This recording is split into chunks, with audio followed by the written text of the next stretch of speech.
It's great to be here. This is a great event. It's a great city. It's my home city. It's where I grew up.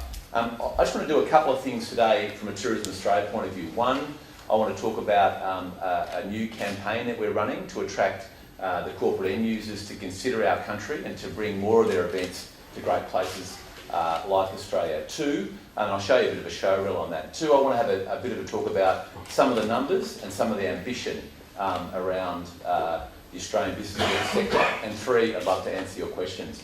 Look, to start off with the new campaign, we started a consumer campaign globally in 2010 called There's Nothing Like Australia, and that campaign's been running extremely successfully. We have more than 200 partners on board. It's been launched into more than 30 countries, and it's doing incredibly well.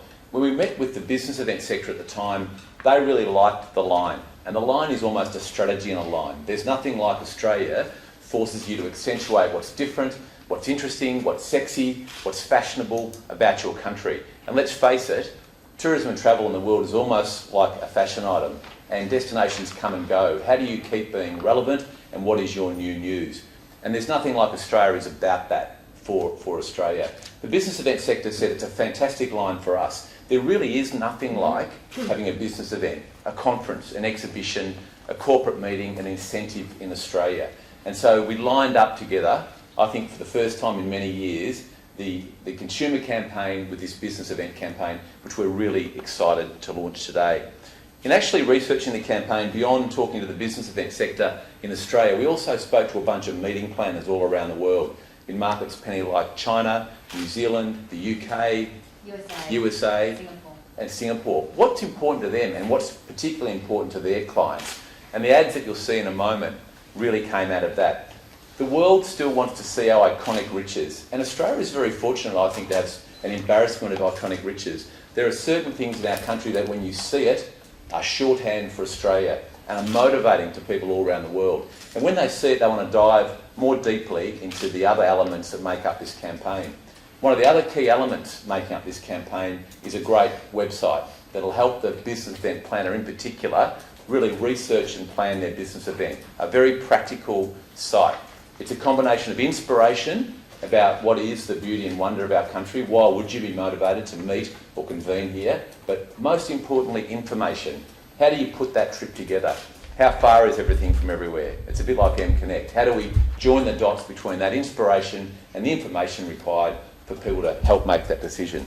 So a new campaign around largely print and digital advertising, featuring iconic images like Sydney, like Uluru, and for the association sector, like this great city, Melbourne. But really that's the foray, that's the opening gambit to get people to consider our country. Businessevents.australia.com will be that one-stop shop that'll go beyond the inspiration and give people information to make their dream of coming to Australia the reality. The truth is, don't we all use often the idea of a corporate meeting or an event as an excuse to go to some place great? You know, later in the year, unashamedly, I'll tell you, I have some business to do in the US. We have a burgeoning new market in Latin America, but I'm actually really looking forward to going and doing a conference in Buenos Aires and taking a trip down to Brazil. I'm no different to anyone else in the world, and I think Australia, for a lot of the world, is a great excuse to get to this place, a business event or a meeting. We want to give them the inspiration, but also the information to do that. So I'll talk a little bit more about some numbers and some ambition for the industry, but in the meantime, let's have a look at a video that's cut together with some of our advocates about the campaign.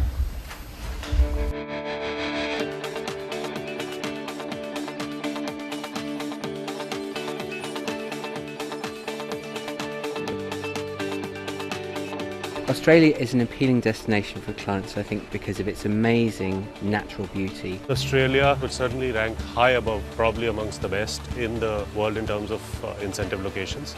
Right from the mountains to the sea, from the jet ski to the helicopter to the hot air ballooning, for any high-end group, it would be nothing less than a dream come true. The thing that clients always say to us, and it's like, please can you show us the wow factor? And I'm not sure that there's anywhere else that truly shows the wow factor as Australia does. This is a destination of a creativity. Every time you come here, you do something which is just creative. I love it. I think the fact that it is such a unique destination, and it is truly something that is on everyone's bucket list. So the fact that an organization can do that for their most valuable associates is incredible. There's no words to describe it, and I think that's how I would certainly look at selling this destination, is you have to come and see it and experience it for yourself, because pictures just will never do it justice. The new advertising campaign brings to life why there's nothing like Australia for business events, for meetings, for incentives, for association business. It shows some of the great places in Australia that will inspire people who come to our country to be more productive, to get motivated for business into the future. The new business events campaign is based on the success of Why There's Nothing Like Australia and speaks directly to event decision makers. We're delivering Australia's icons in a new light, and it's showing great itinerary options and team building activities. The campaign's based on feedback from event planners in the USA, New Zealand, Singapore and China.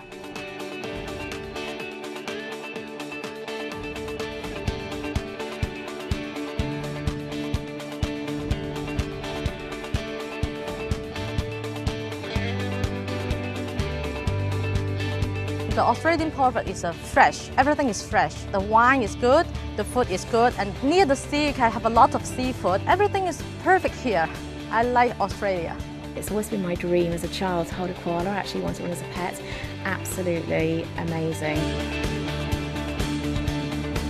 You have many attractions here, and every time it's something new, like something very different from what we've seen in other countries.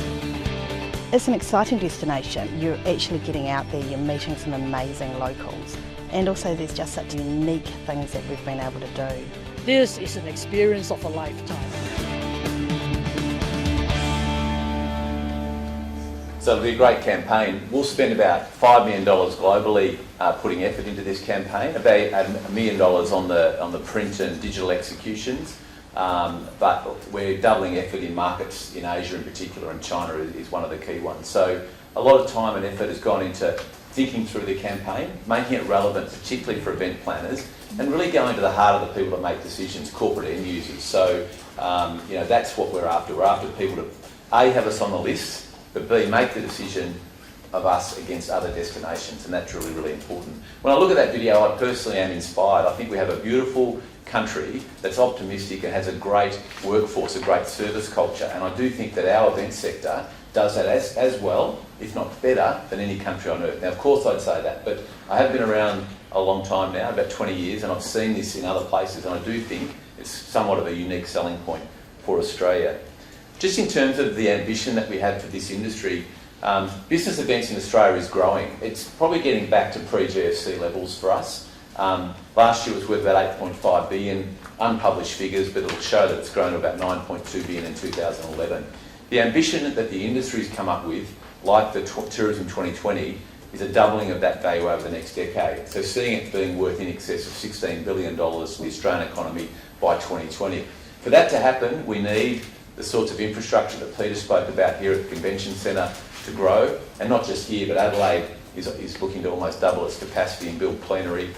There's more work being done, obviously, in Sydney, which was mentioned, where they're going to completely revamp that whole Darling Harbour precinct. So infrastructure is one thing, access is another, aviation being a key. We're an island nation, not a lot of people swim here, so I think airlines are a very big partner.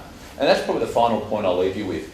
Apart from running ads, having a great website, partnering with a great industry here and doing things in a collegiate, inspiring way, Penny Lyon, who's in the front row, and her team, we have people around the world, and we've given them the remit to use their shoe leather, to get in front of the corporate end users who will make the decision. So Tourism Australia, working with our partners in the Bureau, is looking to create additional value by creating leads.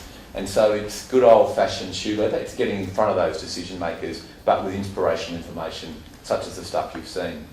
Our main campaign, There's Nothing Like Australia, was born from those two key insights. The world travels to experience difference. And I think Australia is a country like no other, and we should demonstrate that. The second big insight, though, the way people make decisions since time immemorial has largely been based on word of mouth. And I think the digital environment, word of mouth, gives us this ability now to use our advocacy in a much more powerful way. You saw those meeting planners who brought meetings here and had incredible feedback from their clients. We need to help bring them to life, to tell our story on our behalf, and the digital environment allows us to do that. So thanks very much, and I'm more than happy to take questions. Thank you.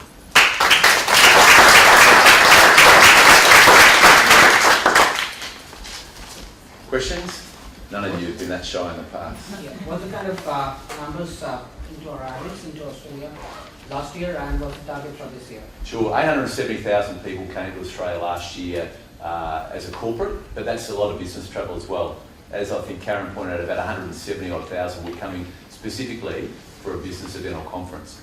The target, I guess, would be to double that. Our goal is a dollar value goal. It's the total industry in Australia, including leisure, day trips, etc., is worth 94 billion in spending. Overnight spending in Australia is 70 billion. We think the business event sector at 9.2 billion is a really integral part of that 70 billion. And we want to see the 70 grow to 140. We want to see the 9.2 grow to 16 billion by 2020. They're the numbers. They're not as exact as the delegate numbers, I apologise. Any other questions? Why did the general tourist numbers went down slightly last year, 0.2% or 0.5 or something? 0.02%, so it's basically flat. It's statistical error, Brad, so yeah. So no, you're right, you continue your question. But the business events segment went up. Absolutely. So are you putting more focus on business events? Yeah, we are. Look, it's a good story for Australia. I think that a part of the bounce, though, has been a bounce post-GFC as people are starting to open up a bit. We were talking at lunch, and this sector just feels a bit better now than perhaps we all felt 2 or 3 years ago, and I think there's been a pretty natural bounce up.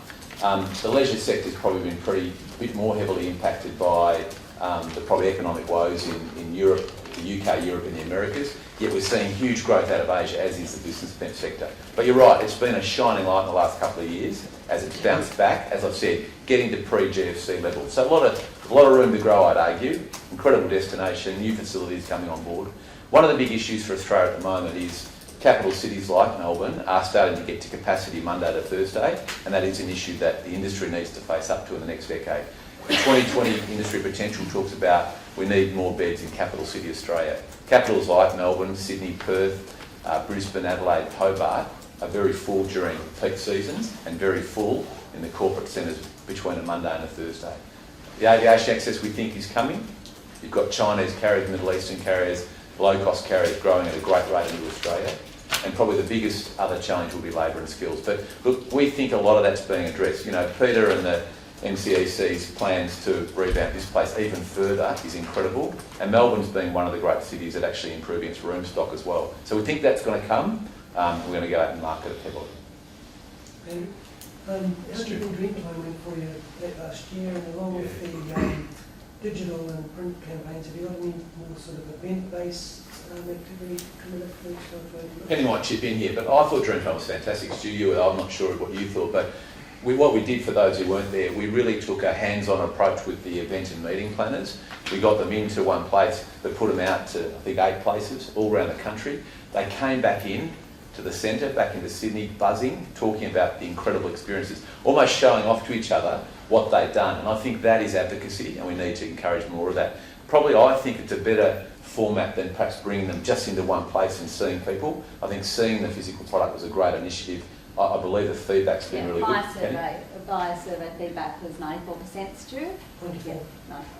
And what about other business events? Yeah, Dreamtime Dreamtime happens every 2 years. So throughout the non-Dreamtime years, we have a full educational program that we work with the key markets around the world coming into Australia. So same again. Yep. And of course all the trade show attendance, as well as specific events in market, such as the North Asia Showcase. We go to all the REIT events. I think the world needs a few more BTMs, doesn't it? You know, I think you need to keep going. No, we're all around those places. All right. Any other questions? Great, thank you very much. Oh, sorry. I was just going to ask about the strength of the dollar and its impact.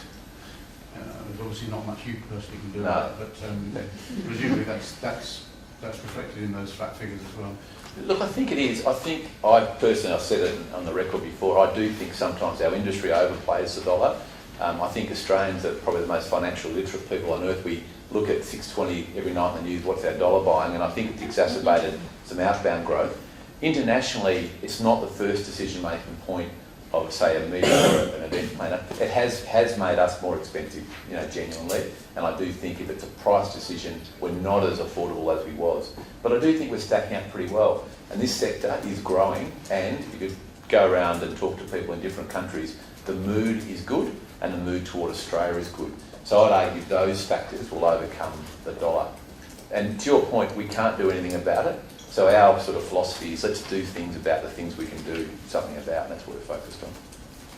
Thanks very much.